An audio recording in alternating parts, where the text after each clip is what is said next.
వినాయక చవితి పరంపరకి మిఠాయి లాంటి శుభవార్త 40 గ్రాముల నుండి 100 కేజీల లడ్డూని కస్టమైజ్ చేస్తుంది మన పరంపర. ఆర్డర్స్ కోసం సంప్రదించండి. Congratulations all the team first of all. Thank you. And it's a great occasion. Anil Ravapudi ద్వారా highly expected film మా బాస్ మెగాస్టార్ చిరంజీవితో వస్తున్నందుకు it is a great occasion on the eve of the birthday. First point.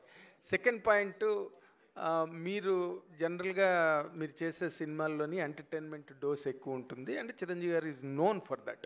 ఆయనకి ఎన్నో రికార్డులు ఉన్నాయి దాని మీద. మీరు ఇందాక చెప్పినట్టుగా ఘరానా మొగుడు కానీ రౌడీ అల్లుడు కానీ వాట్ ఎవర్. ఇప్పుడు మీరు ఆ సినిమాలు అన్నిటించి దాటి మెగాస్టార్ చిరంజీవి గారిని మళ్ళీ అభిమానులకి కొత్తగా ప్రజెంట్ చేయడంలో మీరు ఫేస్ చేసిన ఛాలెంజ్ కానీ లేదా మీరు ఎంజాయ్ చేసిన ఎక్స్పీరియన్స్ కానీ ఒక్క మాటలో చెప్పాలంటే ఏం చెప్తారు? ఒక్క మాటలు అంటే మెగాస్టార్ అంతే. అంతే. సో ఆయన ఇచ్చిన కంఫర్ట్, ఆయన చేస్తున్న సపోర్టు, సో ఆయన నా కోసం సెట్లో, సో ఆయన నేను ఎంత ఇష్టపడుతున్నానో నాకు అంత ఫ్రీడమ్ ఇస్తున్నారు ఆయన. సో అదే నాకు కావాల్సిన ఇది. అది ఆయన అద్భుతంగా చేస్తున్నారు. సో నేను చెప్పిన దానికంటే ఇంకా ఆయనలో మీరు అన్నారు కదా ఎంటర్టైన్మెంట్కి ఆయన ఒక ఇదని, సో ఆయన నెక్స్ట్ లెవెల్కి తీసుకెళ్తున్నారు. ఇక మిగతా అన్ని మన స్క్రీన్ మీద చూద్దాం. అంటే మీరు చాలా ఫాస్ట్గా ఫిల్మ్ అంటే ఫాస్ట్గా ఏదో ఇన్ మై సెన్స్ కరెక్ట్గా ఇంటాక్ట్గా అనుకున్న ప్రకారం ప్లాన్ చేసుకున్న దాని ప్రకారం చేశారు. Really could you do it అండి? అంత చిరంజీవి గారి వైపు నుంచి మీకు లభించిన కోఆపరేషన్ కానీ. 7:30కి ఫస్ట్ షాట్ తీసాం ఆయనతోటి. మార్నింగ్ 7:30కి ఫస్ట్ షాట్ తీసాను నేను చిరంజీవి గారితో. ఆయన 4కి లేచి రెడీ అయ్యి 7:30కి అందరూ, సో మనీ ఎవ్రీబడి. ఆయన 7:30 కంటే షార్ప్గా కెమెరామెన్ గారు, లైట్ మెన్స్ అందరూ, యూనిట్ అందరూ ఆన్ టైం అక్కడ ఉండేవాళ్ళు 7:30కి. సో ఆల్మోస్ట్ 30 days స్కెడ్యూల్ చేసాం. ఎవ్రీబడి అంత సపోర్టివ్గా ఉంది. Wish you great success. Sushmita గారు హలో, కంగ్రాట్స్ అండి. ఫస్ట్ టైం మీ ఫాదర్ చాన్నాళ్ళ నుంచి మీ డ్రీమ్ మీ ఫాదర్ని ప్రొడ్యూస్ చేయాలని చెప్పి final it is happening. And hopefully fans love మధ్యన మీ ఫాదర్ బర్త్డే మిస్ అవ్వరని అనుకుంటున్నాం. లేదండి, దిస్ ఇస్ మోర్ స్పెషల్. ఇంతకన్నా నేను వేరే ఇంకా సెలబ్రేషన్ ఏం కోరుకోను. This is the best memory. Happy for you అండి. అండ్ ఒక క్వశ్చన్, మీ ఫాదర్ సెకండ్ ఇన్నింగ్స్లో స్టైలింగ్ కానీ లేకపోతే కాస్ట్యూమ్స్ కానీ మీరే చూసుకుంటున్నారు. అండ్ ఈ సినిమాకి ఎలాంటి వర్క్ చేశారు అండ్ ఫీడ్బ్యాక్ తీసుకుని ఎలా ఇంప్రూవైజ్ చేస్తున్నారు, ఎలా ఇంకా స్పెషల్గా చూపించబోతున్నారు? ఇందాక అనిల్ గారు చెప్పినట్టు ఆయన ఫిట్నెస్, ఆయన డిసిప్లిన్, ఆయన బాడీని చూసే మేము ఇన్స్పైర్ అయ్యి ఈ లుక్స్ అన్నీ చేయాల్సి వచ్చిందండి. అండ్ ఆయన చూపించే ఎనర్జీకి మేము మ్యాచ్ చేయాలి ఇంకా కాస్ట్యూమ్స్ తోటి. అలా ఉంది. అనిల్ గారు థ్యాంక్ యూ అండి. అనిల్ గారు సో మచ్ అండి. సాహు గారు అనిల్ గారు జీ గారు, ఇప్పుడు మీరు ఏ హీరోతో చేస్తే ఆ హీరోకి best looks, best make over చేస్తున్నారు. చిరంజీవి గారిది అల్టిమేట్గా ఉంది. అంటే రౌడీ అల్లుడి తర్వాత ఆ రేంజ్లో హీఈస్ లుకింగ్ సో ఎంటర్టైనింగ్. అలాగే ఎలాగా చేయగలరు? ఈచ్ హీరోకి మీరు అలా చేయగలుగుతున్నారు ఏంటో అలా కుదిరేస్తున్నాయి అన్నీ. అంటే నేను బాగా చేయాలి అని మైండ్లో అనుకుంటూ ఉంటాం, బట్ అన్నీ మీరు అన్నట్టు అన్నీ కలిసి రావాలి. సో ఇందా చెప్పాను కదా, చిరంజీవి గారు లుక్ వైజ్ కానీ, ఆయన సపోర్ట్ కానివ్వండి, ఆయన స్టోరీ సెలెక్షన్ కానివ్వండి, ఆయన క్యారెక్టరైజేషన్ కానీ మీరు చూస్తే ఒక ఇంటెలిజెన్స్ డిపార్ట్మెంట్ ఎస్పీజీలో పనిచేసేటువంటి క్యారెక్టర్ బ్యాక్డ్రాప్లో మనం ఎంచుకున్న బ్యాక్డ్రాప్ని బట్టి మనకు లుక్ డిజైన్ అవుతుంది. I want to show him very class. So ఈ బ్యాక్డ్రాప్ నుంచి చిన్న ఫ్యామిలీ డ్రామా ఎంటర్టైన్మెంట్ అలా డ్రైవ్ చేయాలనేది అనుకున్నాం. సో ఆ లుక్ వైజ్ మనం కథ రాసుకునేటప్పుడే డిజైన్ చేయడం జరిగింది. దానికి ఆయనకు తగ్గట్టు మేక్ ఓవర్ కూడా ఆయన సైడ్ నుంచి వచ్చేసరికి ఇట్స్ లైక్ అవుట్పుట్ అద్భుతంగా వచ్చింది. మీ నెరేషన్లన్నీ చాలా సింపుల్ స్టోరీస్తో మంచి ఎంటర్టైనింగ్గా తీస్తుంటారు. చిరంజీవి గారికి హిస్ స్టైల్ ఆఫ్ ఎంటర్టైన్మెంట్ అనేది చాలా కామన్ పీపుల్ ఎంటర్టైన్మెంట్ అనేది ఈ మధ్య కొంచెం మిస్ అవుతుంది. సో ఈ ఫిలింలో అది ఎక్స్పెక్ట్ చేయొచ్చు. ఎంటర్టైన్మెంట్కి అయితే డోకా లేదు సార్, అది మనం 90% అది ఉంటుంది. బట్ దాంతోపాటు చిరంజీవి గారిది ఫ్యాన్స్ కావాలనుకున్న అన్ని ఎలిమెంట్స్ ఉంటాయి, అండ్ డ్రామా ఉంటుంది, ఫ్యామిలీ డ్రామా అని. ఇట్స్ లైక్ అన్ని కుదిరినాయి. అనిల్ గారు యాక్చువల్లీ చిరంజీవి గారు వెంకటేష్ గారు మంచి ఫ్రెండ్స్. వాళ్ళు ఒక పెద్ద ఈవెంట్లో ఎప్పుడెప్పుడు సినిమా చేస్తామని ఎక్స్ప్రెస్ చేశారు. ఇప్పుడే మీరు చెప్పారు ఆయన త్వరలో జాయిన్ అవుతున్నారని. ఆయన క్యామియోలా ఉండబోతుందా, ఒక లెంత్ నిడివితో ఉండబోతుందా ఆయన క్యారెక్టర్? ఇప్పుడు చెప్తే వెళ్ళి రాసేస్తావు మొత్తం. నేను 5% చెప్తా, నువ్వు సాయంత్రానికి 50% కథల్లేసి రాసేస్తావు. సాహు గారు అనిల్ గారు హాయ్. నేను చెప్పనుగా. సాహు గారు అనిల్ గారు హాయ్. అనిల్ గారు హాయ్. సార్ అంటే ఒక ప్రొడ్యూసర్గా జర్నీ చేశాక చాలా షార్ట్ పీరియడ్లో బాలకృష్ణ గారిని ఇటు చిరంజీవి గారిని కూడా ప్రొడ్యూస్ చేస్తున్నారు మీరు. ఎలా ఉంది ఎక్స్పీరియన్స్? స్ట్రెస్ఫుల్గా ఉందా? చాలా ఎంజాయ్ చేస్తున్నారా ఏంటి? ఏమండి ఒకటి చెప్పగలుగుతానండి, అనిల్ ఉండగా దిగులు దండగా. నీకు కూడా వచ్చినాయి డైలాగులు. మీకు కూడా అనిల్ గారు మీ మీద కూడా ప్రభావం చూపిస్తున్నారు. ఏది మీ మీద కూడా ప్రభావం చూపిస్తున్నారు అంటే నేను కొంచెం ఎక్కువ బతుకుతే తన కారణం ఈయనే, వేరెవరు కాదు. అనిల్ గారు ఆల్ ది బెస్ట్. 6 నెలలు సావాసం చేస్తే వాళ్ళు వీళ్ళు అవుతారు అన్నట్టు సాహు గారిని కూడా డైలాగులు చెప్పించే స్థితికి తీసుకొచ్చారు. ఎక్కడ ఎవరు మా రఘు గారు ఆయన ఇంకా కొన్ని నిన్న 2-3 చెప్పారు మన బండ్ల గణేష్ గారి స్టైల్లో. ఇది ఇంకా గ్లిమ్సే బాసు, ఆగు తొందర పడకు అని చెప్పాను నేను. ఉన్నాయి లోపల చాలా ఉన్నాయి. భయ చిరంజీవి గారిని చూస్తే చాలా అల్ట్రా స్టైలిష్గా ఉన్నారు. మీకేమో మాస్ అంటే చాలా ఇష్టం.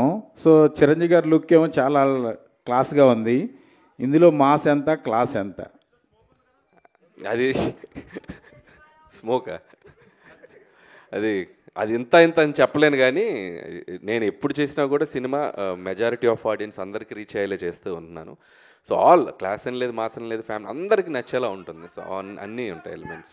సార్ చిరంజీవి గారి గ్రేస్ అన్న స్వాగ్ అనేది 100% క్యాప్చర్ అయినట్టు అనిపించింది నేను చూసిన గ్లిమ్స్లోనే. ఎస్పెషల్లీ మీరు అన్నట్టు ఆ గుర్రం షాట్ అయితే ఒక వింటేజ్ చిరంజీవి గారిని చూసినట్టు అనిపించింది. మీ ఫీల్ ఏంటి సార్? ఫస్ట్ టైం మానిటర్లో చిరంజీవి గారిని చూస్తున్నప్పుడు మీ ఫీల్ ఏంటి? ఫస్ట్ షాట్ గురించి ఏమన్నా చెప్తారా? అంటే నాకు చాలా ఫస్ట్ టైం అంటే నేను ఆయన్ని స్క్రీన్ మీద తీసిన మేము ఫస్ట్ షాటు అంటే ఇది కాదు యాక్చువల్గా, ఇంకొకటి. సో అది నేను ఇప్పుడు రివీల్ చేయకూడదు. చేయను రివీల్ చేయను. ఫీల్ చెప్పండి సార్. అదే నా ఫీల్ ఏంటంటే నేను ఇందా చెప్పినట్టు, నేను నిన్న కూడా ఈవెంట్లో చెప్పాను. అంటే చిరంజీవి గారి పోస్చర్స్ చూస్తేనే, ఆయన పోస్టర్లో ఆయన ఫోజ్ చూస్తేనే సినిమాని ఆడియన్స్ రప్పించగలంత ఒక అట్రాక్షన్ ఉన్న హీరో ఆయన. సో ఆయన సినిమాలు చూస్తూ, ఆయన డ్యాన్సులు చూస్తూ పెరుగుతూ వచ్చింది. నాకు ఒకసారి నేను వెంకటేష్ గారితో చేశాను, బాలకృష్ణ గారితో చేశాను. అండ్ ఇలా నేను చిన్నప్పుడు చూసిన హీరోలు అందరినీ 1 by 1 చేసుకుంటూ ఇప్పుడు చిరంజీవి గారి దగ్గరకు వచ్చేసరికి ఒక తెలియని ఒక ఎమోషనల్ మూమెంట్ అయితే ఉందండి నేను ఫస్ట్ రోజు మాత్రం. అండ్ ఎక్కడి నుంచి ఎక్కడి వరకు మన journey, so 1 by 1 step by step వచ్చాం కదా, ఒక చిన్న ఎమోషనల్ మూమెంట్ అయితే ఉంది ఫస్ట్ డే. ఆ గుర్రం షాటు చాలా వింటేజ్గా ఉంది. ఆ లాస్ట్లో వచ్చిన గుర్రం షాటు, ఆ షాట్ ఏమన్నా స్పెసిఫిక్గా మీ అంటే వాళ్ళ ఫీలింగే, ఇప్పుడు వాళ్ళలా ఆలోచించటమే. సో ఎప్పుడో కొండవీటి దొంగలో చూశాను ఆయన చిన్న గుర్రంతో అలా వాక్ చేసుకుంటారు. సో ఒక సాంగ్లో అలా నాకు ప్రజెంట్ చేయాలనిపించింది. సో చాలా బాగుంది. భయ్య మన శంకర్ వరప్రసాద్ గారు అని ఆయన ఒరిజినల్ టైటిల్ని మీ సినిమాకి దొరకడం అంటే ఇప్పుడు ఆయన 156 సినిమాలు చేసినా ఎప్పుడు పడని ఈ టైటిల్ ఈ సినిమాకి దొరకడం ఎలా ఉంది? అది ముఖ్యంగా నేను చెప్పిన వెంటనే ముందు చిరంజీవి గారు యాక్సెప్ట్ చేశారు ఫస్ట్. అక్కడే నాకు చాలా హ్యాపీ అనిపించింది. అంటే పేరు ఎప్పటి నుంచో నాకు అనిపించింది, అంటే ఆయన ఒరిజినల్ పేరుని చిరంజీవిగా మార్చారు కదా, సో ఆ ఒరిజినల్ పేరే క్యారెక్టర్ పేరు ఉంటే బాగుంటుంది అని చెప్పి అనుకున్నాం. సో కుదిరేసి. అనిల్ గారు ఇక్కడ hi. First of all congrats, super films. One thing నేను అడగాలని ఏంటంటే, ఒక మెగాస్టార్ లాంటి పెద్ద స్టార్ని పెట్టుకొని చాలా ఎఫిషియెంట్గా, చాలా ఫాస్ట్గా you giving a quality output. So where you get that inspiration for efficiency? అంటే టీమ్ వర్క్ అండి. అండ్ ప్రొడక్షన్ నుంచి సపోర్టు, అండ్ కెమెరామెన్ గారు సమీర్ రెడ్డి గారు, అండ్ క్రాఫ్ట్స్ అందరూ అనుకున్నది క్లారిటీగా ముందు 1 week 10 days ముందు షెడ్యూల్స్ డిస్కస్ చేసుకోవటం, and with in the time quality తగ్గకుండా ఆయన ప్రజెంట్ చేయటం సమీర్ రెడ్డి గారు. It's like team work everybody. So అది వాళ్ళ క్రాఫ్ట్ని 100% చేయటం అయింది. గ్లిమ్స్లో ఒక బీజిఎం వాడారు, are you extending it for a full song also? ఏదండి? గ్లిమ్స్లో ఒక సాంగ్ వాడారు కదా, that is the BGM of Shankar Varaprasad garu. Okay, theme song వస్తుంది అది. ఇంకా దీన్ని రకరకాలుగా ఏడి బీమ్స్, సో తగడతం 24, తగడతం 56. సో దాన్ని పెట్టుకొని ఒక 6-7 వెర్షన్లు చేసి పెడతాను ఆల్రెడీ బిఫోర్ షూట్. అంటే బీమ్స్తో కంఫర్ట్ ఏంటంటే పక్కనే అన్నపూర్ణలోనే స్టూడియో, ఎప్పుడు ఖాళీగా ఉంటే అక్కడికి వెళ్ళి కూర్చోవటమే. సీన్స్కి ముందే బీజిఎమ్స్ ఇచ్చేస్తున్నాడు. సో నేను బీజిఎమ్స్ పెట్టుకుని షూటింగ్ చేస్తున్నాను. సో మనోడు మన పక్కనే ఉండటం కూడా డైరెక్టర్కి ఎంత కంఫర్టో చూడండి. సాంగ్స్ ఆన్ టైం, షూట్కి ముందు 4 పాటలు ఇచ్చేసాడు. So credit goes to Bheems. And కంఫర్టబుల్గా ఆరామ్గా చేసుకున్నాం. సార్ అనిల్ గారు సార్ అనిల్ గారు ఇక్కడ అనిల్ గారు యాక్చువల్గా అంటే ఇండస్ట్రీలో ఎవరు ఎక్స్పెక్ట్ చేయని కాంబినేషన్ సెట్ చేస్తుంటారు మీరు. బట్ ఫ్యాన్స్లో ఎప్పటి నుంచో ఒక కాంబినేషన్ కోసం ఎదురు చూస్తున్నారు. అది మీ వల్ల అవుతుందని అనిపిస్తుంది.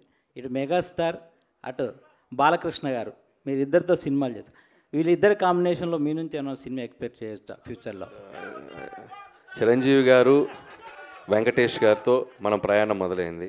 అండ్ బాలకృష్ణ గారి ఒక 50 years ఫంక్షన్లో కూడా చిరంజీవి గారే మైక్లో చెప్పారు, మేము ఇద్దరం కలిసి చేస్తే మేము రెడీగా ఉన్నామని. అలాంటి కథ సెట్ అవ్వాలి. ఎందుకంటే ఇద్దరు ఇటు చిరంజీవి గారిది ఒక కైండ్ ఆఫ్ ఇమేజ్ ఉన్న హీరో, బాలయ్య గారు ఒక కైండ్ ఆఫ్ ఇమేజ్. వీళ్ళిద్దరిని కలిపి చేయాలంటే అంత అద్భుతమైన కథ కుదరాలి. ఖచ్చితంగా అలాంటి కథ కుదిరినప్పుడు ఎవరైనా ట్రై చేస్తే డెఫినెట్గా బాగుంటుంది. అండ్ నా దగ్గర అలాంటి కథ కుదిరితే ఆటోమేటిక్గా అప్పుడు చూద్దాం. దట్స్ లైక్ భీమ్స్ గారు ఒక క్వశ్చన్ సార్. ఇప్పటివరకు చిరంజీవి గారు 156 ఫిలిమ్స్లో బిగ్గెస్ట్ హిట్లు అంటే మ్యూజికల్ హిట్స్ ఉంటాయి ఎక్కువ సాంగ్స్లో. సో మీరు చేసే ఈ సినిమా 157లో ఒరిజినల్ ట్యూన్స్, అన్ని ఒరిజినల్ ట్యూన్స్ వాడుతున్నారు, లేదన్నా రీమిక్స్కి అయినా అవకాశం ఉందా ఒక సాంగ్ అన్న? అది మెగా అభిమానులందరి కోరిక. లేదు, అలాంటిది ఏం లేదండి, అన్ని ఒరిజినల్స్, ఆల్ ఒరిజినల్ సాంగ్స్ ఉన్నాయి. అనిల్ గారు ఇక్కడ సినిమాలో అందరూ బాగున్నారు, గ్లిమ్స్ బాగుంది, అన్ని బాగున్నాయి. సినిమాలు మీరేమన్నా చేశారా రోల్? సినిమాలో మీరేమన్నా క్యామియో రోల్? నేనా? క్యామియోనా? నాకు ఒక కోరుకుంది, ఇటు చిరంజీవి గారు అటు వెంకటేష్ గారు మధ్యలో ఒకసారి వచ్చి వెళ్తా సాంగ్ లో. అనిల్ గారు ఇక్కడ కొబ్బరికాయ కొట్టిన దగ్గర నుంచి కొబ్బరికాయ కొట్టిన దగ్గర నుంచే ఈ సినిమా చాలా పీక్కి తీసుకెళ్లారు. సో ప్రమోషన్స్ ఎలా ఉంటాయి ఏంటనేది మీరు సంక్రాంతితో ప్రూవ్ చేశారు. 300 కోట్లు కొట్టేశారు. సో ఈ సినిమా కూడా అంతకు మించి కొట్టాలని అభిమానులు చాలా ఈగర్లీగా వెయిటింగ్. సో ఎక్స్పెక్టేషన్స్ ఎలా ఉంటాయంటే 2026 మరి మామూలుగా ఉండదు అనిపిస్తుంది. అంటే కొబ్బరికాయ కొట్టిన దగ్గర నుంచే చూపించారు, ఎక్స్పెక్ట్ చేయొచ్చుగా? అంటే 100% అండి. ఆల్రెడీ గ్లిమ్స్లోనే మీకు ఎలా ఉండబోతుందో ఒక ఐడియా ఇచ్చాం. అంటే బేసిక్గా నేను ఎప్పుడు చేసేది ఏంటంటే ఒక సింపుల్ కథ తీసుకోవటం, దాన్ని ఎంగేజింగ్గా చెప్పటం, దాంట్లో ఎలాంటి ఎమోషన్స్, డ్రామా పెట్టడం, అలాంటి నేను ప్రతి సినిమాకి ఒక్కొక్క జోనర్కి వెళ్ళినప్పుడు ఒక్కొక్క కథ అనుకున్నప్పుడు అది 90% మిస్ కాకుండా చూసుకుంటాను. సో బేసిక్స్ అన్ని కరెక్ట్గానే ఉంటాయి కాబట్టి మనకి ఆడియన్స్ కనుక నచ్చితే డెఫినెట్గా అది. సాహు గారు లాస్ట్ 18 days వచ్చారండి బాబు. మీరు వచ్చి ఆ స్టార్టింగ్ నుంచి వచ్చా, మీరు చూడలే ఇటు. చెప్పండి. 18 days నుంచి స్ట్రైక్ జరిగింది కదా, దీనివల్ల సంక్రాంతికి రాబోయే సినిమాకి ఇబ్బంది ఉందా? షెడ్యూల్స్ అన్ని పర్ఫెక్ట్గానే ఉన్నాయా? ఏం ఇబ్బంది లేదండి, అంతా ఇప్పుడు స్ట్రైక్ కూడా సుఖంగా ఎండ్ అయింది కాబట్టి వీఆర్ హ్యాపీ, ఎటువంటి ఇబ్బంది లేదు. ఒక షెడ్యూల్ అని మిస్ అయిందని అన్నారు. షెడ్యూల్ ఈయన మొన్న అన్నాడు, నేను టెన్షన్ పడుతున్నా, ఏంటి బ్రదర్ ఎప్పుడు స్ట్రైక్ కాలపోద్దంటే, నువ్వెందుకు టెన్షన్ బ్రదర్, November 25 వరకు స్ట్రైక్ జరిగిన అక్కడి నుంచి మొదలెట్టి రిలీజ్ చేసి సంక్రాంతికి వస్తావు, నువ్వు కంగారు పడకని అన్నాడు. ఆయన కాంప్రమైజ్